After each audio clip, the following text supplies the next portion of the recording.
Zamta football and just a little bit highlights and discussion into what has been happening with the top teams. I'm looking at Arsenal. Of course, I'm an Arsenal fan. And I saw the win against Newcastle. By the way, that was such an impressive win. That was such a good win for Arsenal. And for me, that is what proves that Arsenal is actually going to win something big this year. I strongly believe that this is our year. We've been building up our experience. We've been building up our cachet slowly as we edge towards winning a major title. We've come close the past couple of years, and through that we've learned through the experiences, albeit the painful experiences of coming close to, clinching the Premier League and coming close to the Champions League. That one against PSG really hurt me a lot because we could have gone to the finals. But when I look at the game against Newcastle, the way we won, and that comeback, being able to come back, a lot of times, if you remember in the past, that was, I think, one of the biggest issues with Arsenal. In that, with Arsenal, in a difficult kind of situation, in a situation whereby now you have to try and win ugly.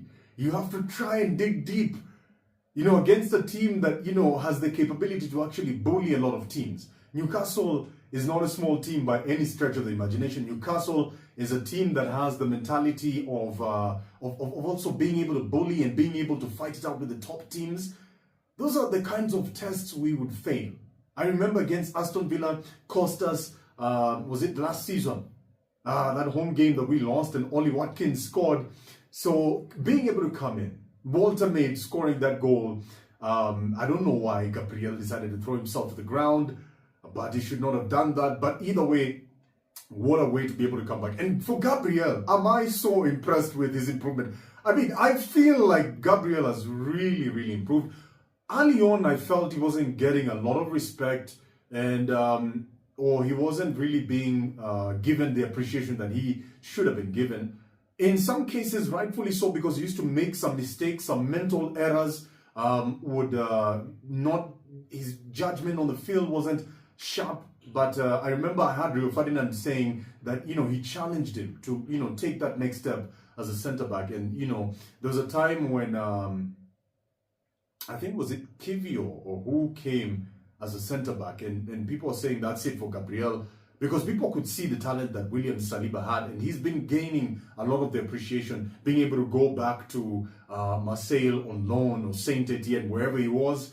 I think it did him a massive, massive favor, because now he was able to come back. He was able to get that fast team experience and gaming experience and come back and improve himself and actually come back ready to be able to cement his place as a starter. But for Gabriel, it was a much more of a trickier path to gaining the appreciation he has, nowadays he's come to deserve.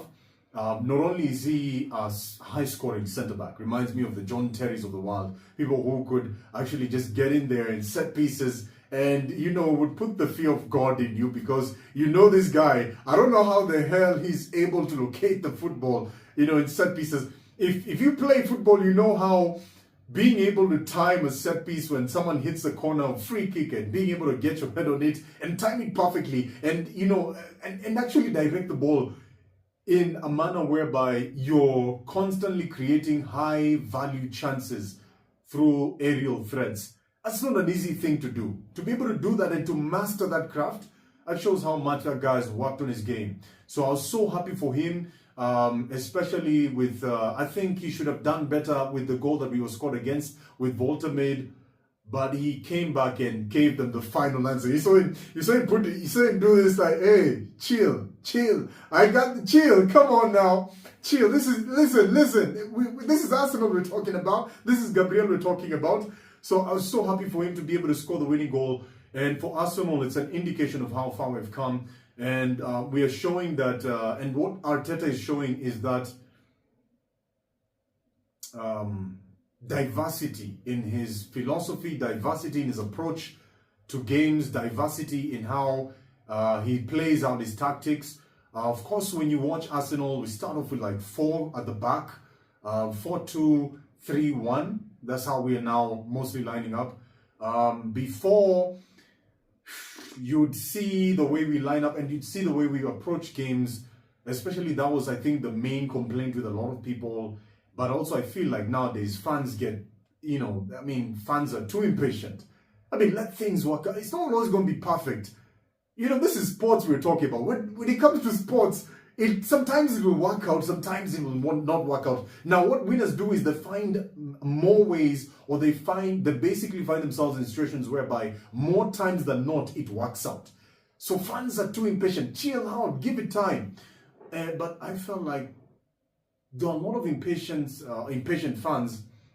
And their major complaint was that we had become too stale. We had become too predictable. We were mainly focused on, possession, and we were not mixing it up. Of course, I do think it was a mistake for us not to be able to sign a striker last mid-season. We should have done that last mid-season to give us a push, but it's all good. I think we still did well to emerge that far and to come that far without a single recognizable striker. When other teams, you can clearly see they do have consistent goal threats up front as a number 9, because that's come back in fashion as after it had gone out of fashion with the tiki-takas of Barcelona and playing with a false 9. It's come back in fashion where teams now have a recognizable, powerful, strong centre forward, the Erling Haaland type, the Kylian Mbappe type, someone who's the spearhead and the focal point of the attack. But being able to bring in Gyökeres was important, of course. But now what I see, the point I was making was, I nowadays see that, Mikel Arteta has a diversity of ways to attack a game. We can go direct now. We can now swing in crosses, as you can see the way Madueke was filling in for Bukayo Saka, and you can see how basically the dynamic with which we would attack with down the wings and try to put a cross in.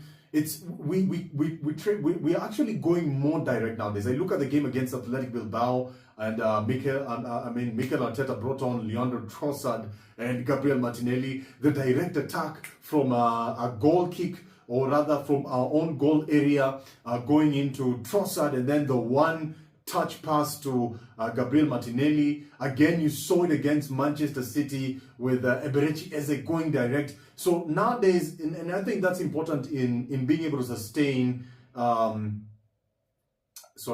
title challenge, being able to sustain winning at the top level. Nowadays, for teams, you have to be a little bit harder to predict. You can't come with one, because I think coaches have become smarter. Teams have become smarter, not only in how they prepare for games, but in being able to diagnose other teams. So you cannot come with just one look. You have to come with different looks. You have to come with different profiles of players. You have to have people who can, play neat possession. At the same time, you have to have fast people who are more direct, a Gabriel Martinelli, and you have to have an Eberechi Eze in your side in order to be able to win. But I was so impressed with the win against Newcastle, and that shows that we are actually taking the steps. And you better watch out for Arsenal this season, because I do believe this is the season. I know the song of next season, always next season, but I strongly believe this is actually the season that Arsenal make it happen. Come on, you Gunners, let's go make it happen. Then for another thing I've been looking at when it comes to football is we have to discuss Manchester United. And at some point in time, Ruben Amorim will have to admit, will have to accept, will have to throw his hands up in the air and just acknowledge that, you know what, this formation of 3-4-3 is not working. The players are just not, buying into this philosophy, or I just don't have the right profile of players to make this happen. The 3-4-3 is a very, very tricky formation, especially at this point in time, because if you employ it, you have to really, really have the right set of players. I think when Conte was at Chelsea, he was also employing a similar kind of formation, and it can be either, it's the kind of formation whereby it can work very well, it has a high ceiling and a very low floor. It can be either extremely successful and you can run people out of the building, or it can be extremely disappointing, and that can cost you your job, because football is a results business, as we know, and for coaches it's a very short-lived job. You have to get results. And at some point, where do you stop? If you're Amorim, where do you stop and say, okay, at this point, if I keep on, I know I want to insist with this formation. I know I want to keep on working on the philosophy. And I know as a coach, probably you don't want to vacillate and change too much with your philosophy and your way of doing things, because you want people to buy into it, and you want, you know, everyone to be streamlined, that this is how we approach games, this is what we do, this is what we stand for. If we are, you know, when we lose possession, let's say for example we're going to chase after it, within the first 3 seconds of losing possession we are transitioning like this. So those philosophies, you don't want to change them too much, but at some point you have to look and think nervously that if I continue with this, or if results don't change, my job, I'm in big trouble. I'm in big trouble as Ruben Amorim. So I'm wondering for him, where does the buck stop? Which will be the final straw that breaks the coming back? I watched the game against Brentford, and I think other managers are finding it a bit easy to pick holes in their formation. The three, and one thing I saw Gary Neville pointed out was, you can't keep on changing the centre backs. One, if you're going to have 3-4-3, I find that kind of formation, like I was discussing this on radio the other day, and it's like a diamond, you know, and sometimes you want to be able to defend, or you want to be able to cover the width of the opposition's attack. That's why most teams go with 4 at the back, because when you divide the field into quarters, you're able to defend the full width adequately without leaving yourself short. Now with 3-4-3, in a transition situation whereby you've attacked and, you know, the opposition gets the ball and now they're springing a quick transition, you're in trouble. You look at the first goal that Brentford scored, and the guy was able to actually, Brentford found them on the break. And Brentford is a very well organized team. Brentford is not the kind of team you're going to just assuredly say, confidently say, just going to go there and whoop them. No, they're a very, very solid, organized team. Keith Andrews is doing a wonderful... They're one of those clubs. Them, Brighton, I don't know what they do, but they always seem to be able to handle their affairs appropriately. So that formation, you could see, number one, changing the centre-backs constantly. Today, Maguire is on. Tomorrow, Shaw is not on. The following day, Lenny Yoro is on. The next time, Delete is not there. You want to be able to keep the center, because that area of the field, just like Gary Neville put it on his podcast, by the way, that, you know, you want to be able to build relationships and chemistry across your back line, because that aids your team. There's a reason why for Arsenal, you know, it's working well when Saliba and Gabriel are there. Christian Mosquera is settling in well, by the way. But, you know, you don't change too much. You get the formula that works and keep it, because that's not an area to experiment a lot. So that's the first mistake that is happening. Is it that he doesn't have the right set of players? Because of the 3-4-3, and especially if you push high up the field, you need athletic, super athletic people who, you know, that with all that space in behind, they can cover that ground confidently. They can be able to push up the field without worrying about the space in behind them. Because with the 3-4-3, you do leave holes behind, and it can be easy for opposing coaches, opposing teams, to be able to pick you off. So I think at some point you just have to, and when I watched that game, by the way, when they shifted their formation, if you watched in the second half, there was a period where Manchester United shifted their formation to like a 4-3-3. So Lenny Yoro came on, and it was Lenny Yoro, Delete, Luke Shaw on the left, and Diogo Dalot on the right. And then on midfield, Patrick Dogu, and then Bruno Fernandes and Manuel Ugarte. And up front was, of course, Mbeumo, Sesko, and Mateus Cunha was more of a free role. And once they shifted it there, that's when they actually started to provide, or they started to present a lot of problems to Brentford, by the way. That's how they were able to get the penalty, which unfortunately Bruno Fernandes wasn't able to score. But yeah, I don't know why they don't just go with that formation. If that's working for now, and the set of players that you have, the profile they fit is more of a 4-3-3 or 4-2-3-1, go with that one, because you're going to dig yourself in too deep a hole because you're too stubborn. Great managers also adapt. We saw Pep Guardiola actually play a 5-man defense against Arsenal. Never in our lives would you ever imagine Pep Guardiola would play a 5-man defense, but he actually shifted. You know why? Because he knew Arsenal at this point in time is a superior team to Manchester City. That's just facts.